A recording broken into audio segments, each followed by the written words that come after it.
Good afternoon.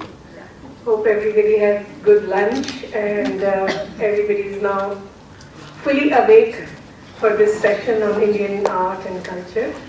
As Ayushji said, yes, post-lunch sessions can be a little difficult in the sense of, how to keep ourselves fully engaged energy-wise.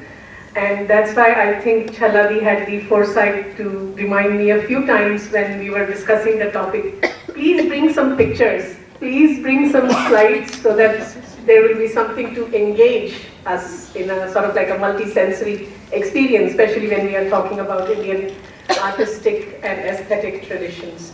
So let me begin by expressing my heartfelt thanks to Chhaladi and her team, the entire organizing team at IHS. For me, it's like, as Anand Bhaiya was saying, it's the parent body. Since my coming to Pondicherry was in many ways because of how I came to know and when I met Anand Bhaiya in 2004. And under his guidance, I studied many of Sri Aurobindo's seminal works for many, many years. Both online as well as physically in Pondicherry at Hall of Harmony. So he's kind of like my teacher. Everything that I'm going to be speaking here today are based on my classes that I've taken with him and various of other writings of his that I've studied. So how do I introduce this very, very vast topic, Indian artistic and literary culture in the light of Sri Aurobindo? I'm just going to share a few small drops from the oceanic writings. On every topic that Sri Aurobindo has touched, he has written extensively, and certainly on Indian art and literature also. There are plenty and plenty of essays and passing comments and incomplete commentaries and references and reviews of paintings and whatnot. There is a lot. So I thought, let me begin with a small exchange. I hope everybody can see this painting. This is a painting done by an ashram artist, Preeti Ghosh, Preeti D, as whom we all know her as. And she was also trained by the mother, who, by the way, was an accomplished painter, artist, pianist, many other things. So this painting can be seen and understood in many ways. One can have one's own interpretation. There is a poem of Sri Aurobindo that he wrote in jail, Invitation. Somehow this poem reminds me of that, this painting reminds me of that poem also. This painting reminds me of his experience at the Shankaracharya Hill in Kashmir. So many other ways we can look at this painting and think about it. But when I was putting this together, I thought of a particular exchange that Sri Aurobindo had with Nirod Baran, with Nirodda. And most everybody here probably already knows about Sri Aurobindo's fantastic wry sense of humor. So once Nirodda asked him, from where do you get this sense of humor? And Sri Aurobindo, in his characteristic gentle smile, he said, Rasova Saha. Verily, he is the delight. He is the supreme, is the rasa, is the delight. In our morning sessions, especially Professor Paranjpe's sessions, as he emphasized this, and Anand Bhaiya also spoke about, the intellectual, the thought phobia that we have been suffering with as a civilization, as a culture. In this session, I'm going to focus a little bit on the Ananda side, because this idea that everything in Sri Aurobindo's philosophy in particular, everything originates from Ananda and everything seeks Ananda and merges in Ananda. And the idea of beauty and art is closely in the Indian tradition, in the Indian cultural tradition, closely tied with the idea of delight, with the idea of Ananda. So Sri Aurobindo with his sense of humor was reminding Nirodda that everything is delight. Verily, the source of everything, including the sense of humor, is delight. So, this painting in some ways, which Preeti titled The Realm of Gold, is also a source of delight. And it's also very unique thing about Indian cultures and many other ancient cultures. But Sri Aurobindo kind of like zooms into this experience-oriented nature of Indian culture. Whether it is Indian religion, Indian art, or Indian culture in general, it makes sense only when it becomes a part of one's experience. It cannot be only theorized and spoken of. One has to experience this. And again, in keeping with this Ananda theme, if the highest Indian conception of divine is about Satchidananda, the Anand aspect, again what Makaranji was reminding us from his reference to Alok Bhai's talk, and I was present when he was talking about how in Sri Aurobindo's, the mantra of the mother that Sri Aurobindo gave on Anandamayi Chaitanyamayi Satyamayi Parame. Ananda becomes the leading instead of Sat Chit Ananda, Ananda coming at the end, here Ananda is the leading. So Ananda aspect of the Satchidanand is nothing but beauty taking form. That's how Sri Aurobindo speaks of the element of Ananda in Satchidanand. And that is why he has given so much emphasis in his writings on future poetry, in his writings on aesthetics in general. We find so much emphasis on the aesthetic development of the being. Because this is beauty. The appreciation of beauty, he says, is a way to experience Ananda. And then he qualifies it that it need not be only in physical form. Beauty need not express itself only in the physical form. It can be a beautiful thought, a beautiful feeling, a beautiful vibration, a beautiful space that we create.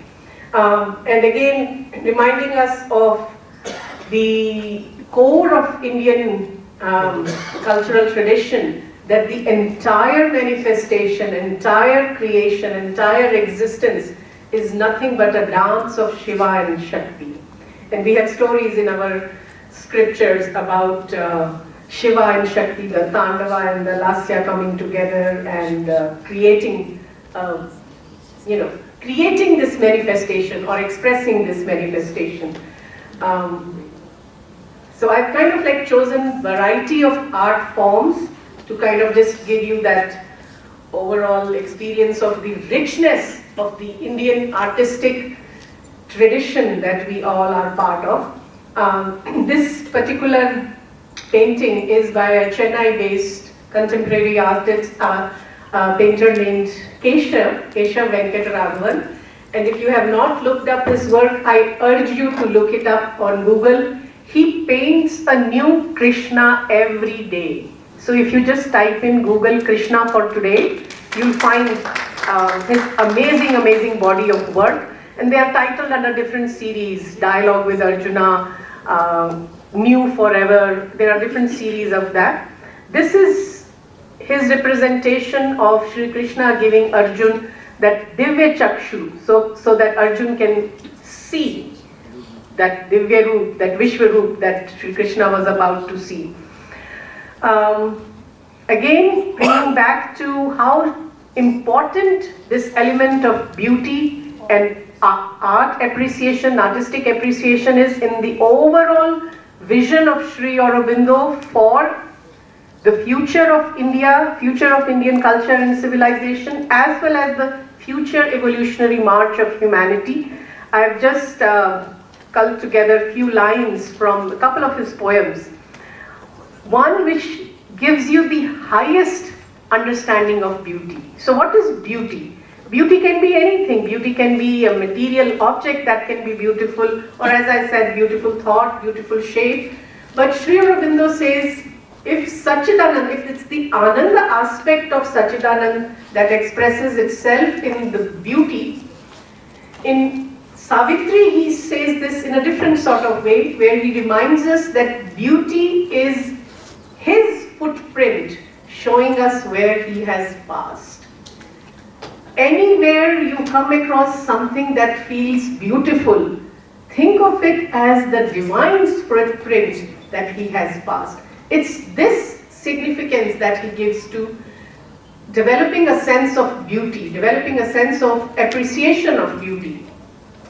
In another poem, The Divine Hearing, one of my favorite lines from his poetic writings comes, "A secret harmony steals through the blind heart, and all grows beautiful because thou art."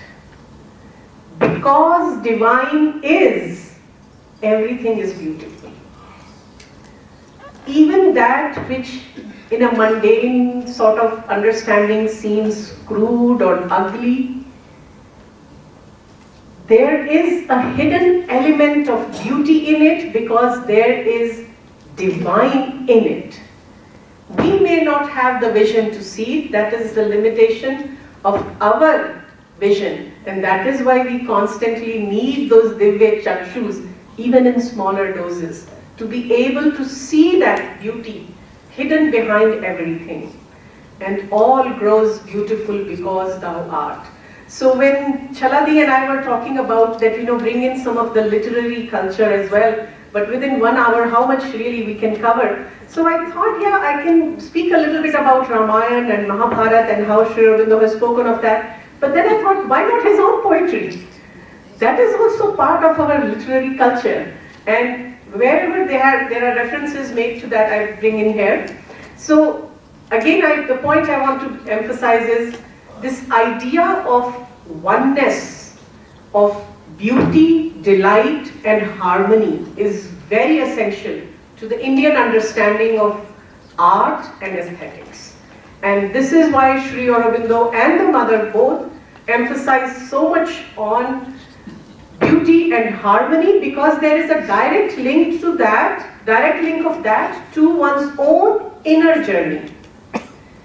If one wants to grow in a harmonious way, if all parts of the being, this seminar is not meant to go into the parts of the being, which is an important aspect of Sri Aurobindo's integral philosophy, Sri Aurobindo's integral vision of human nature and human growth, human developments. If all parts of the being have to be grown harmoniously, beauty and aesthetic development play a very important role in Sri Aurobindo's entire yogic philosophy. And this again is emphasized, I'm trying to bridge the gap here, if you will, though there is no gap, it's all one continuous Indian aesthetic tradition that we are talking about. Just 2 days back, I was at another conference and one art historian reminded me that, if you look at the Indian writings on aesthetics, starting from Natya Shastra, so we are talking about 1st or 2nd century, and then up to Abhinav Gupta and so many others, up to 10th century, there is a whole lot of work or conversation going on in the Indian aesthetic tradition, and after that some gap somehow comes in. And if you look at it, what else was happening from 10th century onwards, you can understand the reasons why some of those concerns that Indian mind had about beauty and aesthetics took a little bit backstage during those several centuries. And then in his presentation, this gentleman was reminding that then comes Rabindranath Tagore and Sri Aurobindo, and I kind of added, before that, even Ananda Kumar Swami, who bring back with another zeal this whole emphasis on the aesthetic nature of Indian culture in their own ways.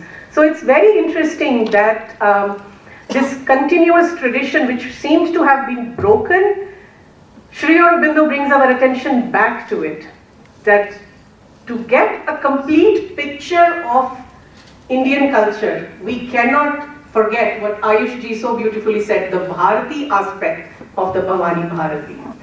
And there I would just like to emphasize something that we often forget. Sri Aurobindo's immense, out of many, many immense contributions to the rejuvenation of Indian cultural spirit, his works in the area of translations. So whether it was translation from Ramayana and Mahabharata, or Kalidas, his translations of Bhartrihari, his translations from Tamil, his translations from Bengali, all of that also gave a new life to the Indian literary tradition in their own way. And here I'm just pointing out our attention to one particular translation that he made of Bhartrihari's Niti Shatakam, the Century of Life as he called them.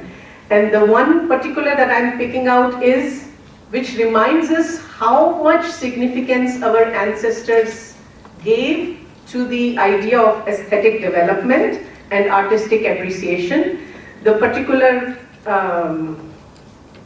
Shatakam that I'm reading, that I'm pointing out here is Sahitya Sangeet Kala Vihina Sakshat Pashu Kuch Vishanhina. Sri Aurobindo translated that beautifully, and I'm just going to read his translation here.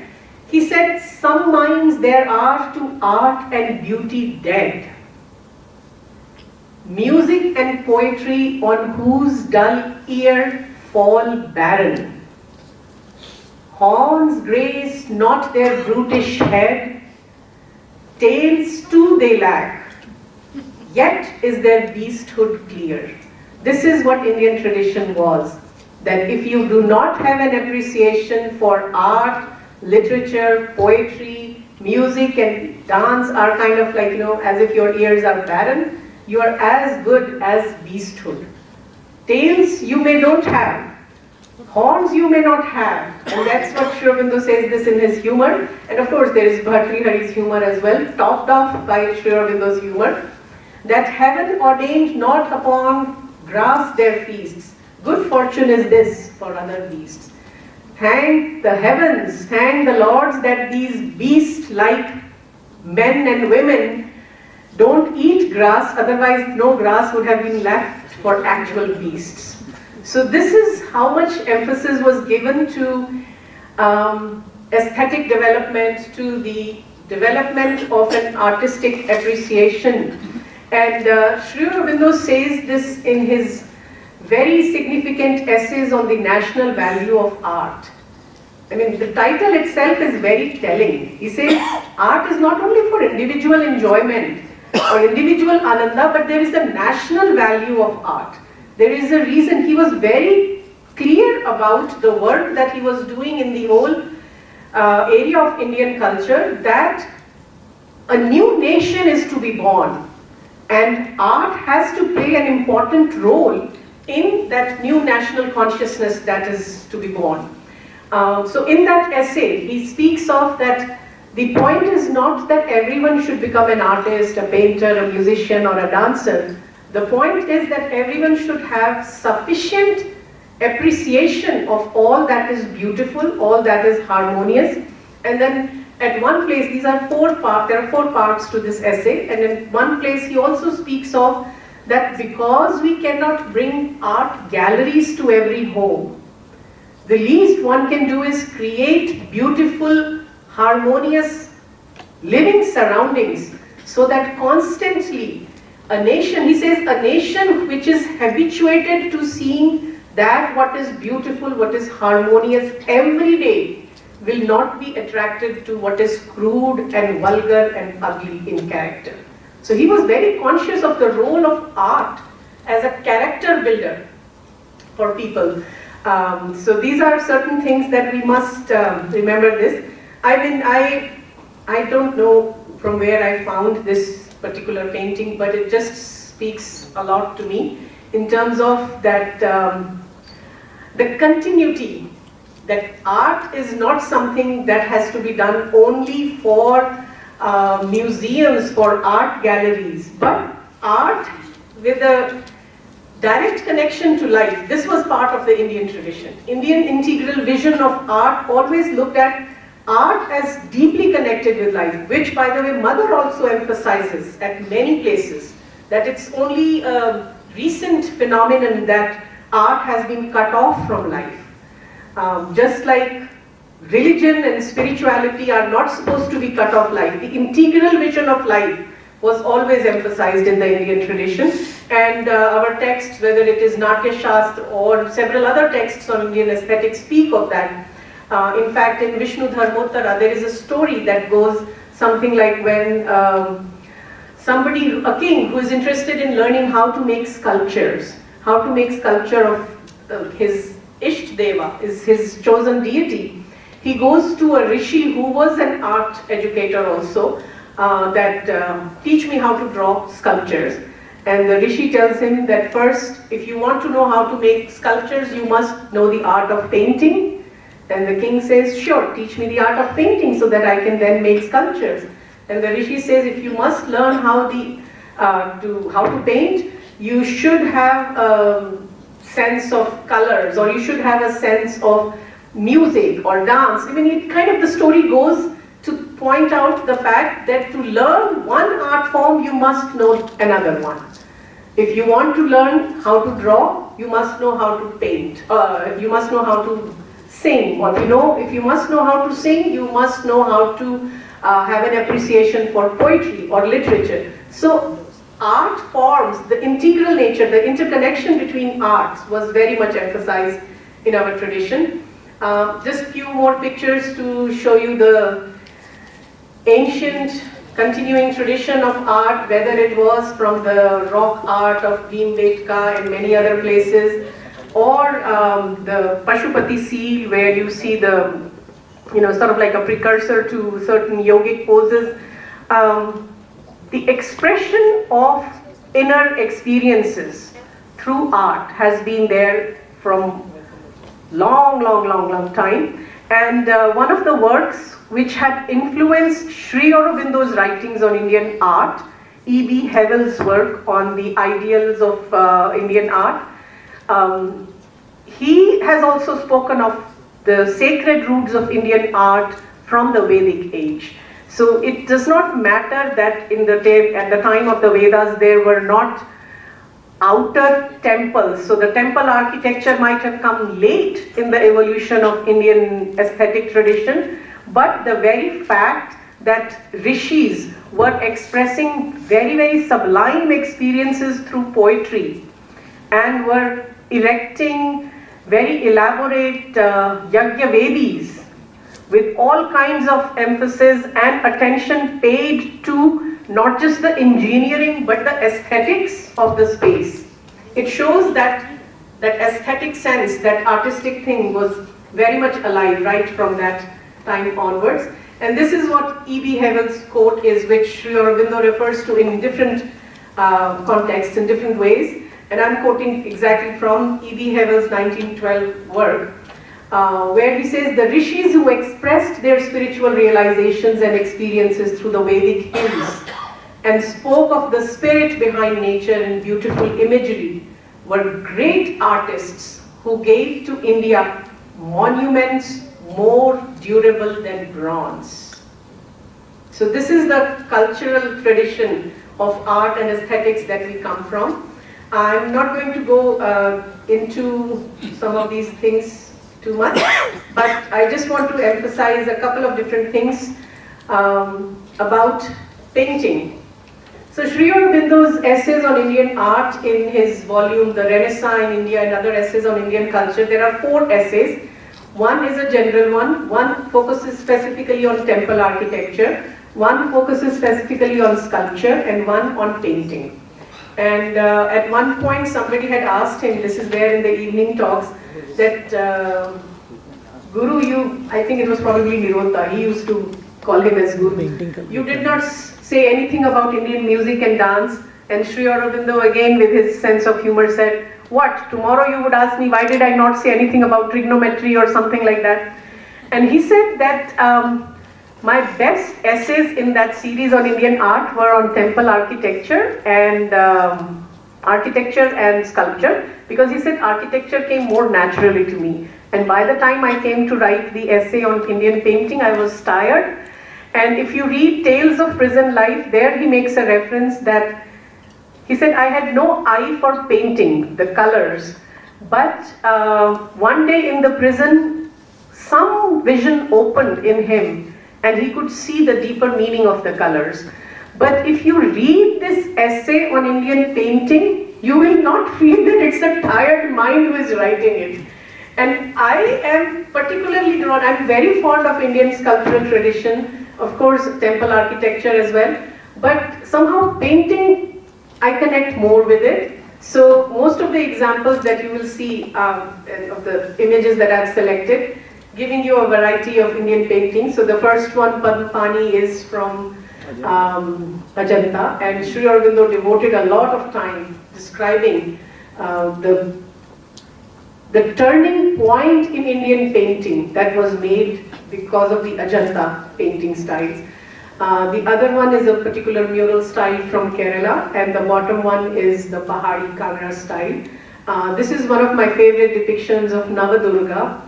There is something so feminine about the Durga in this depiction. The gentleness is there, and yet the feeling of Durga is there. Now, when I look at these paintings or any other paintings, and Padmapani is of course something very, very dear to me, because I had, personally when I stood in front of that, I just could not move. For probably in half an hour, I was just standing there stuck in front of Padmapani.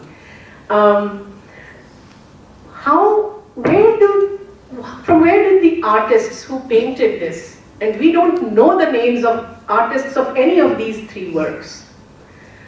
One was 2000 years ago. This particular Durga is about 18th or 19th century, and the mural, I'm not sure, I just found it on Google. It was probably maybe 10 years ago or something like that, not even that old.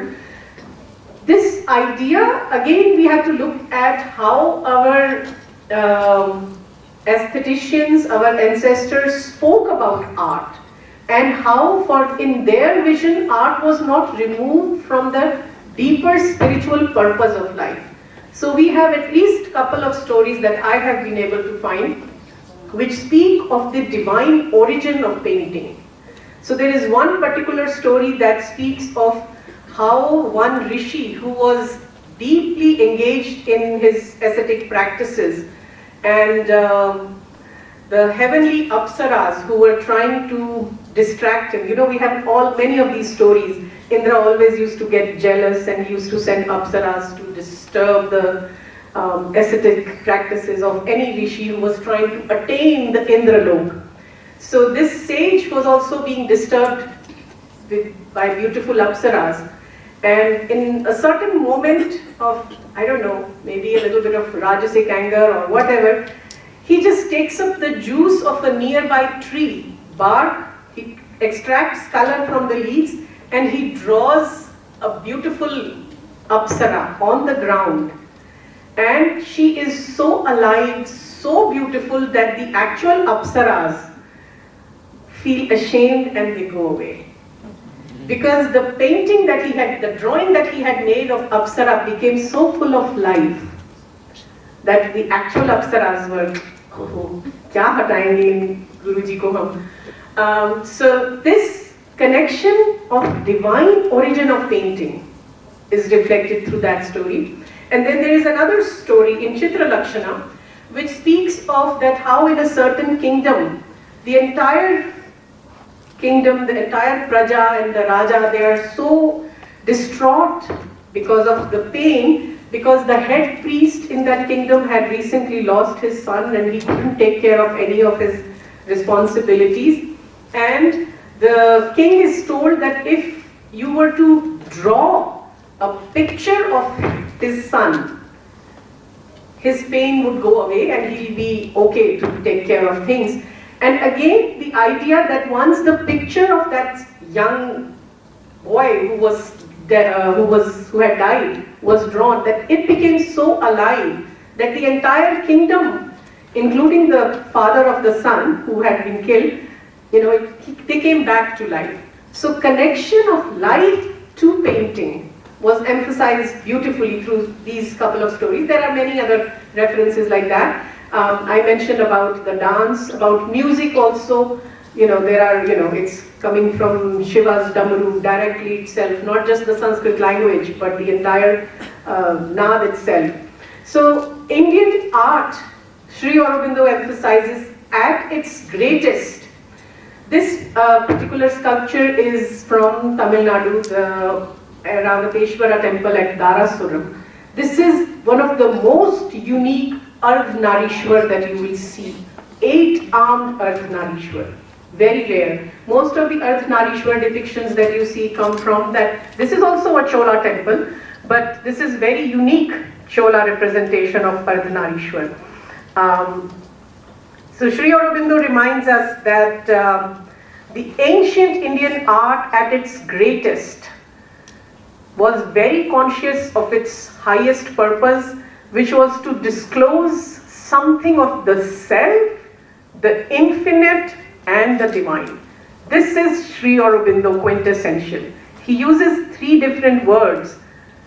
Disclose something of the self, that is the Atman or the Brahman, the infinite, the Anant, and the divine. So if you also look at it, I was thinking about it, this is the 3 poises of the divine as he speaks of, the individual, the universal, and the transcendent. So self through its various expressions, that's what highest art is supposed to express.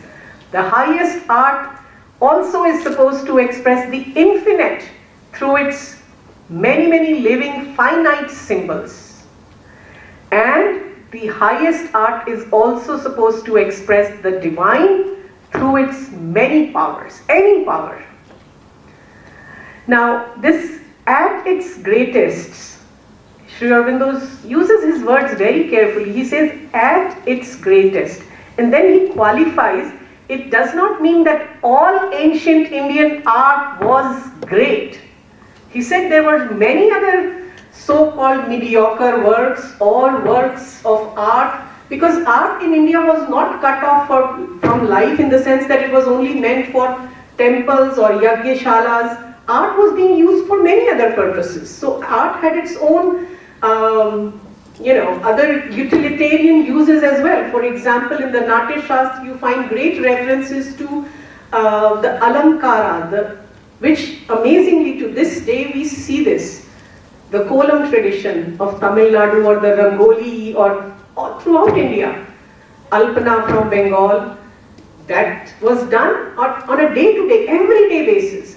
So the idea of decorating one's homes, entrances, decorating one's pillars in the home, all those things were also considered part of the Indian artistic tradition. This separation that we made actually, especially after independence, as Anand Bhaiya was talking about how far removed we are from our own cultural tradition, Indian aesthetic tradition did not distinguish between high classical art and folk art. These are very artificial boundaries that have been gotten created. All art was art, connected with some or the other dimension of life. So this integral vision is very important. Or at the most, if art is not able to do any of these things, the least it can do, he's saying the least, but that's also a very high purpose. The Godheads are to be revealed, interpreted, or in some way suggested to the soul's understanding, or to its devotion, or at the very least, to a spiritually or religiously aesthetic emotion. So art is meant to arouse, at the very least, a spiritually or religiously aesthetic emotion. Which again, if you read what he says in his national values of art, that is the highest function of art. The lowest one is the aesthetic function, which itself is quite high if you think about it. Again, few more examples of various artistic traditions, both painting as well as sculpture. The first 2 top sculptures are from the Hoysala temples at Karnataka, Beloo and Helabid. One is from Beloo, one is from Helabid. The Chinnakeshwar temple and the other one, I'm forgetting its name. And the bottom panel is, if you haven't seen, you have to see it to believe it, that it's a panel carved in stone of Mahishasur Mardini, but if you stand at a certain angle, this is in Mahabalipuram, Mamalapuram, 1.5 hour drive from Chennai, between Pondicherry and Chennai. From a certain angle, you can actually see the dynamism in the sculpture. It's as if the Durga, the Mahishasur Mardini, is really charging on the Mahishasur. You have to stand there to believe it. And it's hiding in some cave in Mahabalipuram. These are our gems. And again, the beautiful painting there on base inspired by Jayadev's Geet Govinda of Krishna putting some alta at the feet of Radha. So, I mean, these are just beautiful depictions that we have. The point that Sri Aurobindo emphasizes that Indian art has always been identical in its aim, in its spiritual aim and principle with the rest of the culture. Even when there was an effort to depict something from so-called mundane life, there was always an emphasis on some higher emotion. We cannot ignore that. Okay. Next one. This is again from Ajanta. And I chose this particular piece of work because Sri Aurobindo has written a very large commentary on this particular piece of painting, this particular piece of artwork. It is from, he called it as the Adoration group of paintings. I believe this is cave 16.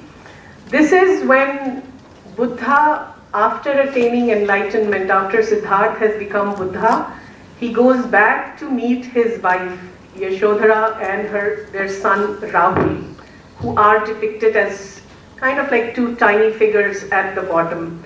And Sri Aurobindo has spoken beautifully of this work of art to demonstrate how the Indian artist, the aim that Indian artist had in his or her mind was to depict, express the spiritual emotion, not necessarily the exact physical likeness of the human or the object that is being expressed.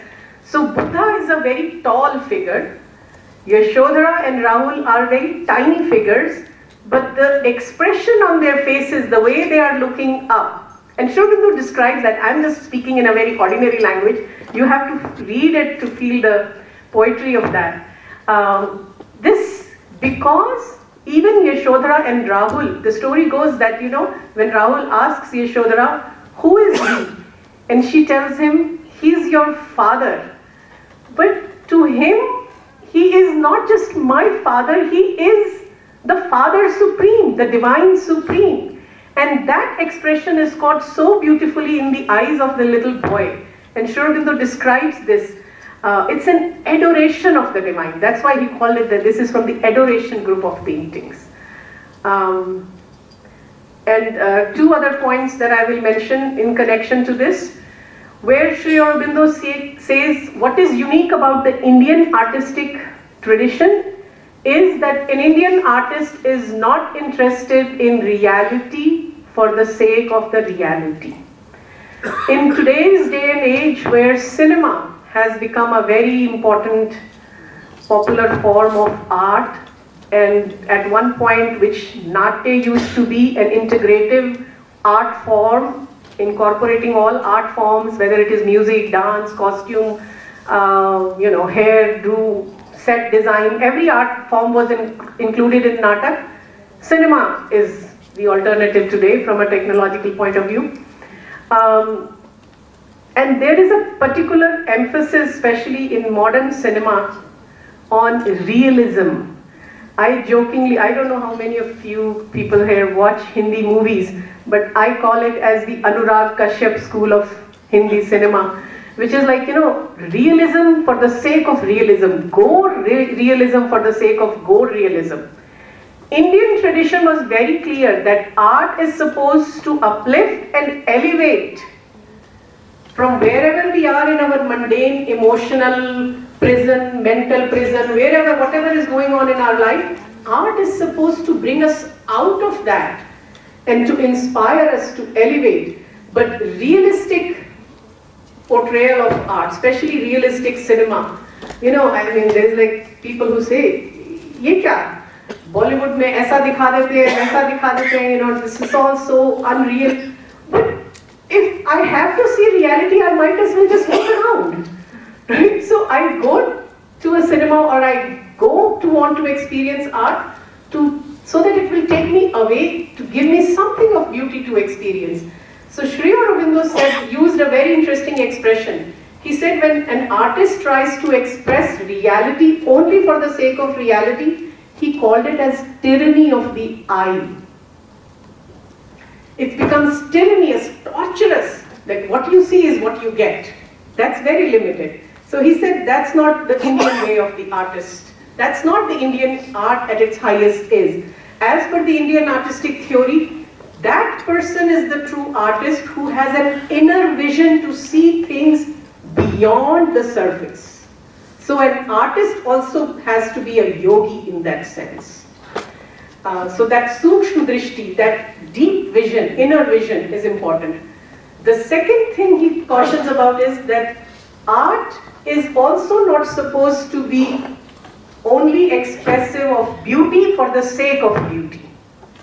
That he called it as tyranny of the aesthetic imagination. That you can only imagine up to beautiful. What if there is hidden beauty in what your aesthetic imagination looks at as ugly? So that also, beauty for the sake of beauty can also not be the aim of the Indian artist, he said. So I have already spoken of this, the idea of art as yoga for the artist. Sri Aurobindo emphasizes this in his future vision for Indian artistic aesthetic culture, for the future of Indian nation and culture, that the true Indian artist has to develop the Indian way of looking at things with an inner vision. This is true of the literary culture also today. Nowadays it has become very popular to have all kinds of retellings of Ramayana and Mahabharata and various Puranic stories. How do we know to what extent they are authentic understandings, or to what extent one should look at how they capture the spirit of the Indian the Indian literary story that was being expressed through Ramayana or Mahabharata or this Puran or that Puran. The test can be very simple. Did this writer have that inner vision? Was he or she able to envision the story of Draupadi Chir Haran, for example, or the Sita Lakshman Rekha episode? Was there a new vision that the writer had? If yes, then maybe his or her retelling will stand the test of time. If there is no vision and the only criteria is, can I interpret this using this postmodernist feminist framework, that will not stand the test of time. It will be a good, interesting one-time read, and then you will say, let me go back to Tulsidasa's Ramayana. Because that you can read again and again and again, and every time there is a new insight that comes from it. And then when you read Valmiki, you will actually find that, by the way, there was no Lakshman Rekha. But so what happened between the time of Valmiki and the time of Tulsi that this Lakshman Rekha came into being? And then you start digging into the history of Indian civilizational history and the Indian sociological history and what was going on. And those are the ways we get deeper into appreciating our literary culture. Not just because this and this feminist framework is in fashion. One other thing that Sri Aurobindo cautions when he speaks of the idea of art as yoga, that every artist, every writer, every poet, anybody who is with this, working in this field of creative domain, intellectual domain also, there is a tendency to seek social applause, acceptance, fame, popularity. That part has to be checked and reined in if art has to be taken up in the spirit of yoga. So this is another very interesting caution that Sri Aurobindo reminds us of.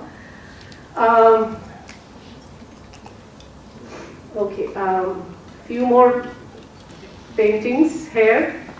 As I said, I'm more drawn to painting. These are more contemporary works of art. Amrita Shergill, who actually, Sri Aurobindo had made one or two references to her work as well. And Amrita Shergill is an interesting artist also because she was trained in the Western realistic painting, schools of painting.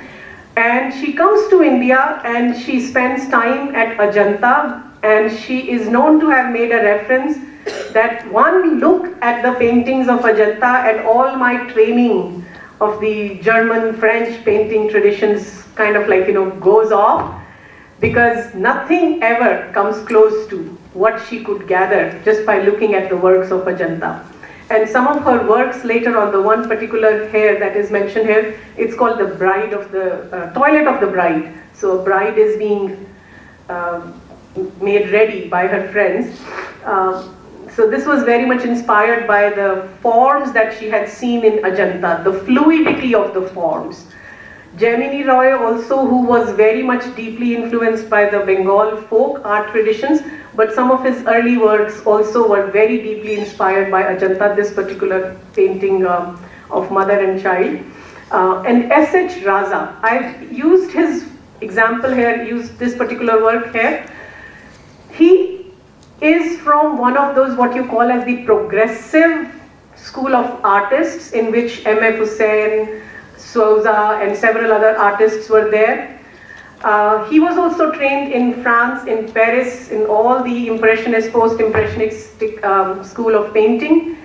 But since childhood, somehow something in him, growing up in India, he was drawn to some specific aspects of Indian philosophy, particularly the concept of Bindu, the dot from which everything originates. That one dot. And all his later works, after he came back to settle in India, after having attained his fame in Europe, his art changes and his works, he was one of the highest selling painters of India ever, all times. I think he just passed away maybe 4 or 5 years back. So if you Google S.H. Raza's work, he's like sold at a very, very high price at Christie's and Sotheby's. But all his work, at the end of the day, are influenced by this Indian philosophic idea of that origin, that one dot from which all originates. Syed Haidar Raza. I don't think I need to go, I've already spoken of some of these things. I'll just give you a few more examples and maybe I will end with this one story. So if the method of the Indian artist has always been first see the vision within, how can the method of appreciating of Indian art be any different? So in one cryptic sentence, Sri Aurobindo explains this beautifully. Soul realization is its method of creation. Its meaning, the method of creation of Indian art. Soul realization is its method of creation, and soul realization must be the way of our response and understanding. If we want to appreciate Indian artistic, literary culture, we have to develop that same inner drishti which the artists were supposed to have while creating that work of art. And the two works of art that I have depicted there, one is again from Ajanta, the Buddha Mahaparinirvan, And the other is a more contemporary painting titled Sati by Nandlal Bose. Nandlal Bose, who was a student of Abanindranath Tagore in that Bengal school of art, which Sri Aurobindo has spent a lot of time writing about, that school of art which sort of like became the renewal, the revival of the Indian painting.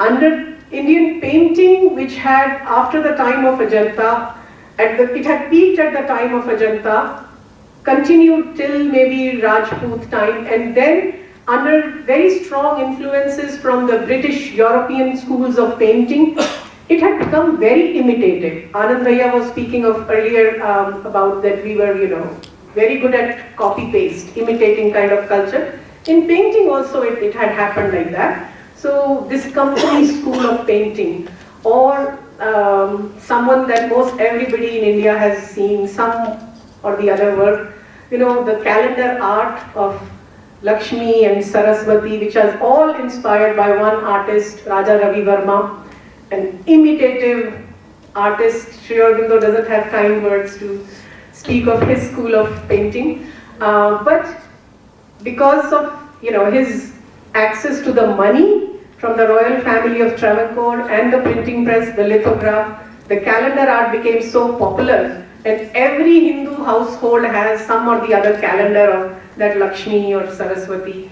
of Raja Ravi Verma, or Shakuntala that he had painted and things like that. Anyway, Bengal school of paintings led by Abanindranath Tagore at Shantiniketan, they sort of became the leading voice of bringing back in a new way, giving a new life to the Ajanta style of painting, and yet bringing the more modernity to it. So Nandlal Bose, who also became very famous because he was the illustrator of every page of the original Indian Constitution. If you look at the original Indian Constitution manuscript, every page has an illustration by Nandlal Bose.